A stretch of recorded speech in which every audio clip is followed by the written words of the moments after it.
Pega firme aí na mão do seu irmão, pega firme mesmo, dá aquela apertada. Olha para ele e diz assim: irmão, vamos manter a nossa fé em meio a leões, pois Deus enviará o seu anjo para cuidar de nós. Amém, irmãos? Daniel era um judeu exilado para a Babilônia, para viver no palácio, no tempo do rei Nabucodonosor. Daniel tinha uma sabedoria enorme. Deus deu a Daniel uma sabedoria enorme, onde ele interpretava e revelava sonhos do rei Nabucodonosor. E por isso ele se tornara o mais querido. Em todos os reinados da Babilônia, Daniel era o mais querido. E nesses tempos, nessa época, a Babilônia dominava todo o mundo. Então, todo mundo era dominado por um rei só. A Babilônia dominava todo o mundo. Mas de uma noite para outra, a Babilônia perdeu o poder sobre o mundo. E quem dominou o mundo agora eram os medos e persas. Então, todo o mundo agora era dominado por outro rei, chamado Rei Dário.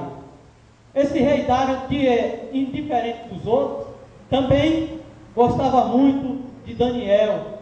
É tanto que no versículo, se eu não me engano, no versículo 3, diz assim: ora, Daniel se destacou tanto entre os supervisores e os sátrapas, porque suas grandes qualidades e o rei planejava colocá-lo à frente do governo de todo o império. Então Daniel tinha algo especial dentro de si.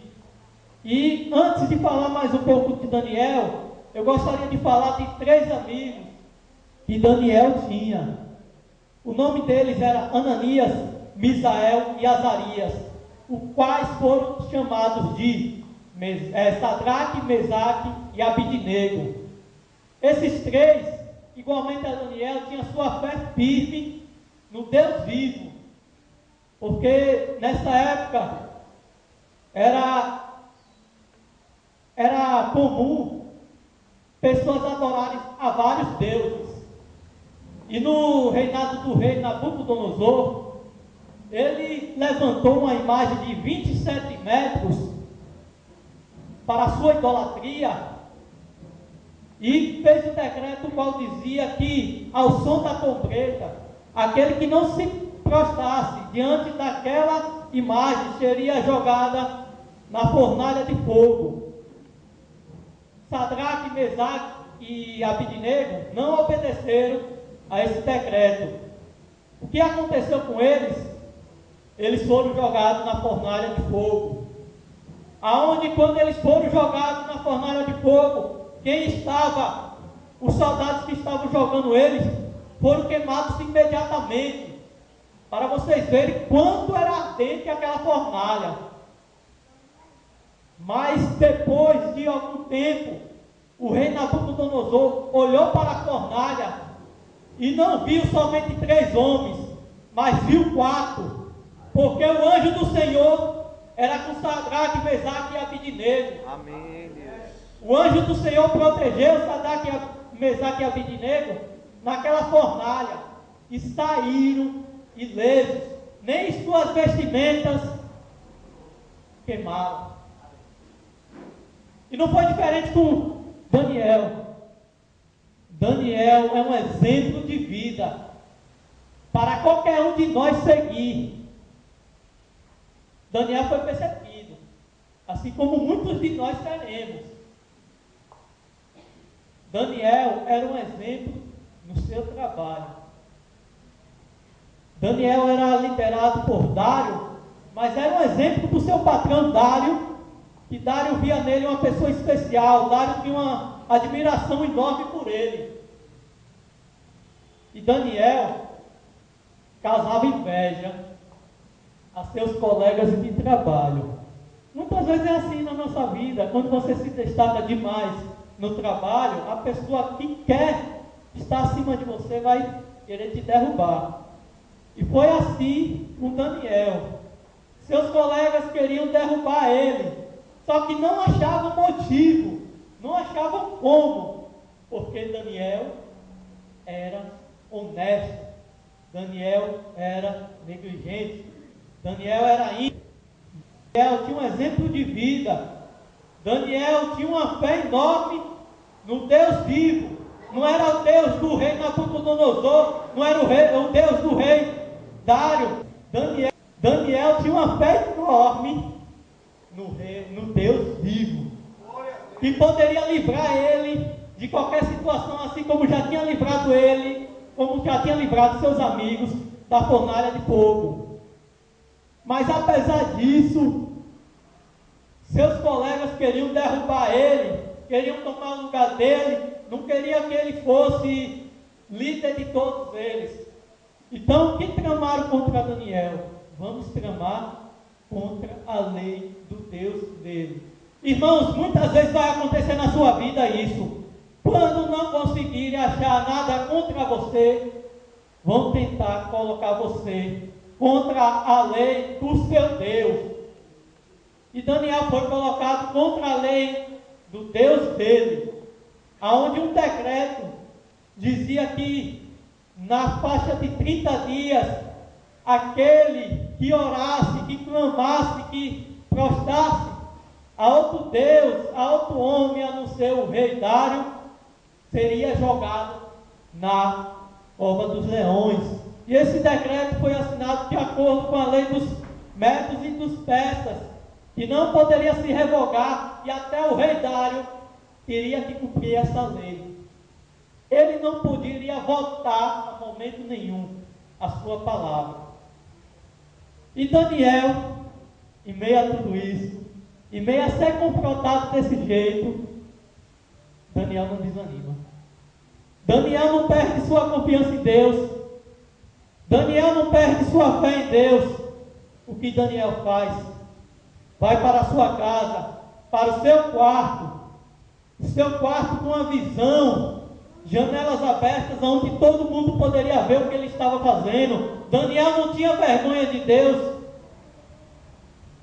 Daniel não tinha vergonha de dizer que ele servia ao Deus vivo. Então Daniel faz o que ele costumava fazer sempre. Daniel entra no seu quarto e ora 3 vezes ao dia. Esses 3 vezes ao dia, irmão, não é aquela oração da pressa de manhã cedo, não é a oração da fome no meio-dia, e nem é a oração do sono. É uma oração onde Daniel clama mesmo ao Senhor. E se a gente for observar os grandes heróis da fé, todos eles se prostravam horas e horas a Deus.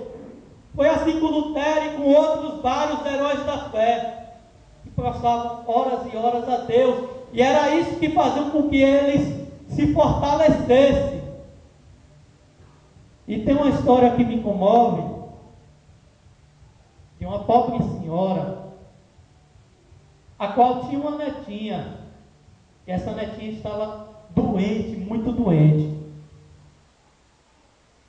E essa pobre senhora não tinha condições financeiras nenhuma de pagar médicos para a sua neta. E ela morava em um povoado distante da sua cidade, e resolveu então sair à procura de ajuda.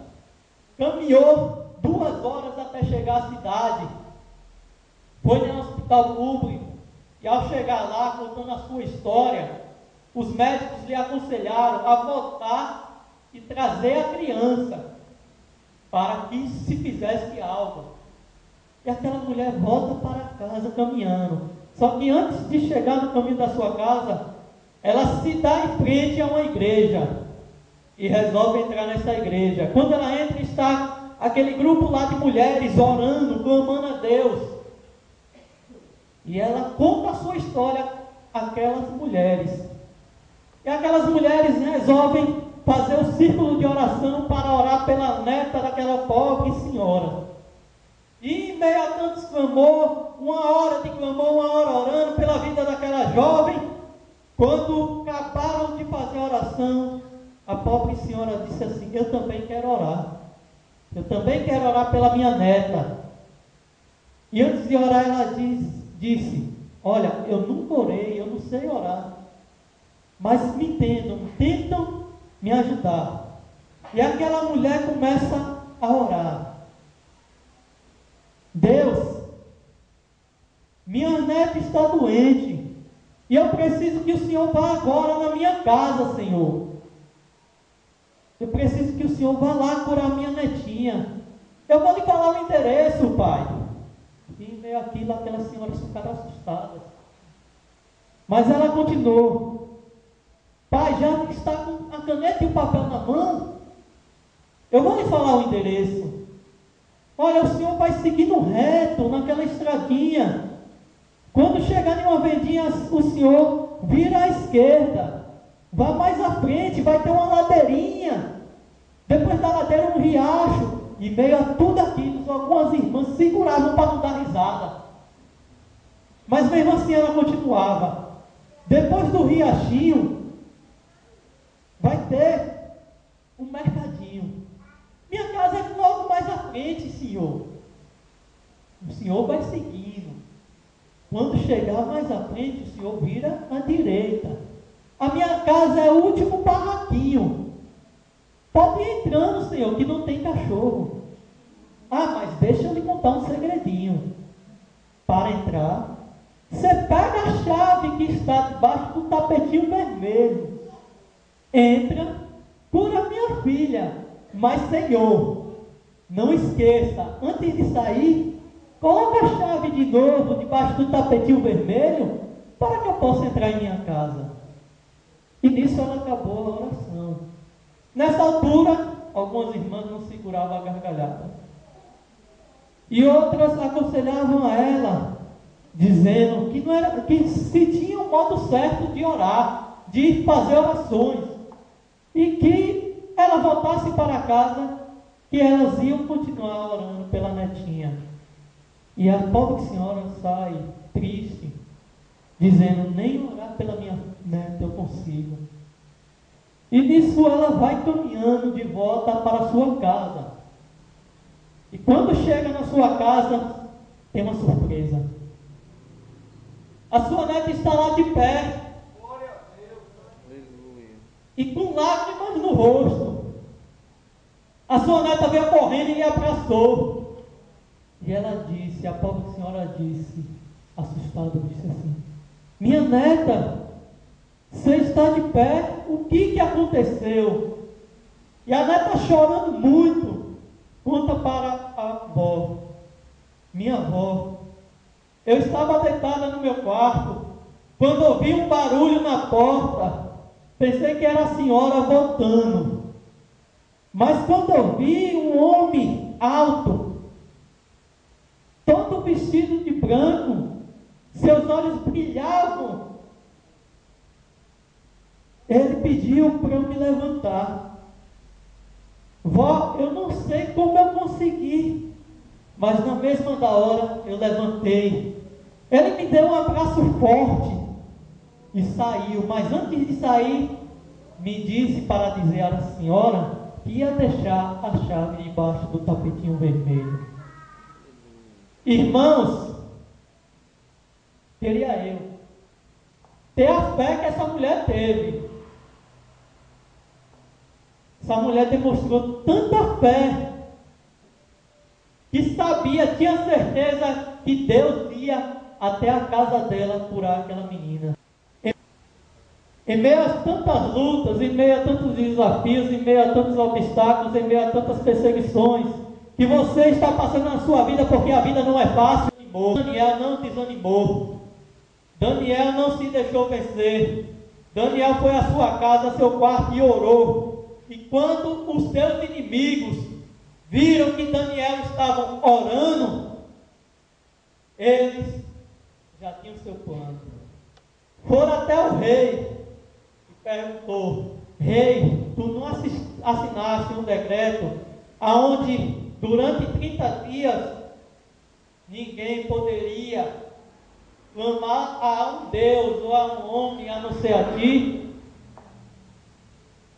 O O rei disse: assinei conforme a lei dos médios e dos persas, que não se pode revogar. Então eles disseram: existe seu servo Daniel, o qual desobedece esse decreto e continua orando 3 vezes ao dia. Irmãos, nessa hora o rei Dário, por sua admiração a Daniel, fica desanimado consigo mesmo. Só que ele não pode, essa altura, fazer nada mais, porque a lei foi revogada diante da lei dos médios e dos persas. Ele tenta fazer de tudo para livrar Daniel, só que seus inimigos não queriam isso, estavam ali, estavam ali querendo que tudo fosse concluído conforme a vontade deles. E o rei manda buscar a Daniel e coloca Daniel naquela cova dos leões, e de forma que colocam pedras para que Daniel não escapasse daquilo. Daniel não escapasse daquela situação. Conta em alguns filmes que aqueles leões estavam famintos, não comia a Daniel foi firme. Na Bíblia não relata o momento que Daniel esteve lá na cova, mas poderemos imaginar aqui as coisas que Daniel fez naquela cova. Daniel deve ter se prostrado ali, clamado ao Senhor de uma forma que ele nunca tinha clamado, para que Deus livrasse ele daquela situação. E Deus realmente enviou seu anjo para que Daniel saísse ileso daquela cova dos leões. Deus quer enviar o seu anjo para a sua vida, para que você saia ileso da sua dificuldade, para que você saia ileso da situação que você está hoje. Porque se você estiver seguindo a outros deuses, como naquela época, se você estiver idolatrando a outros homens, se você estiver idolatrando a imagens, Deus não vai lhe ajudar não. E a prova disso é que Daniel saiu ileso, e na mesma hora, quando Dário veio e perguntou: Daniel, o Deus a quem serves te livrou? E Daniel responde: ó rei, vive eternamente. O Deus a quem sirvo mandou o seu anjo para me livrar, pois achou em mim inocência. E a mesma hora que o rei Dário manda jogar os inimigos, aqueles que tramaram contra Daniel, na mesma hora que jogaram aqueles inimigos na cova dos leões, aqueles leões não deixaram nenhum sequer um pedaço. Aqueles leões estavam famintos, mas não devoraram a Daniel, porque existia algo especial em Daniel. Dentro de Daniel morava o Deus vivo. Mas assim como Deus foi com José, assim como Deus foi com Abraão, assim como Deus foi com Jó, assim como Deus foi com Davi, assim como Deus foi com Daniel, Deus quer ser na tua vida. Deus quer te abençoar. Daniel não teve medo da morte. Daniel, até em frente à morte, ele clamou a Deus. E isso me faz lembrar de outra história, só que essa história é verídica, aonde em uma rodovia que estava muito movimentada, um carro na frente freou bruscamente e os outros carros não conseguiram frear, e isso foi fazendo com que eles batessem um atrás do outro. Mas nisso existia um caminhão de cerveja, o qual pegou de vez os outros carros que vinham na frente. E em um carro existia 4 pastores, dos quais 2 morreram e 2 sobreviveram. E o relato que os 2 sobreviventes contaram, e também o relato dos bombeiros, foi o seguinte: enquanto os bombeiros tentavam tirar aqueles dois ainda em vida das ferragens, eles cantavam: mais perto eu quero estar, meu Deus, de ti. Aleluia. Ainda que venham as dificuldades, mais perto eu quero estar de ti. Ainda na dor, mais perto eu quero estar de ti. E os bombeiros se emocionaram, porque os dois pastores só pararam de cantar quando a voz deles silenciaram para sempre. Aqueles pastores, em frente à morte, confiaram no Deus vivo. Confiaram no Deus que tudo pode. Confiaram no Deus que ressuscitou Lázaro depois de 4 dias. Confiaram no Deus que mandou seu Filho unigênito para morrer na cruz por mim, por você, por nós. Será que você tem confiado em Deus? Ou será que no primeiro probleminha você já tem reclamado de Deus? Irmãos, porque Jó recebeu a vitória. Jó não reclamou de Deus a momento nenhum. Por isso que ele recebeu a vitória. Então, irmãos, não reclama de Deus não. Em meio a dificuldades, vai passando, vai lutando. E tenha certeza que Deus enviará seu anjo para estar ao seu lado. E vai dar tudo certo, irmão. Tudo certo. O modo que Daniel conquistou, já tinha conquistado ao rei Dário. Depois dessa situação, é que o rei Dário reconheceu que Daniel servia a um Deus vivo. No versículo 26 diz o seguinte: estou editando um decreto para que em todos os domínios do império os homens temam e reverenciem o Deus de Daniel, pois ele é o Deus vivo e permanece para sempre. O seu reino não será destruído, o seu domínio jamais acabará. Ele livra e salva, faz sinais e maravilhas nos céus e na terra. Ele livrou Daniel do poder dos leões. Então até o rei que servia a outros deuses, até o rei reconheceu que o Deus de Daniel era vivo e que poderia livrá-lo de qualquer situação. Então esse mesmo Deus pode livrar você de qualquer situação, irmãos. Não sei o seu problema, não sei a sua dificuldade. Só Deus sabe. Então entrega nas mãos do Deus vivo.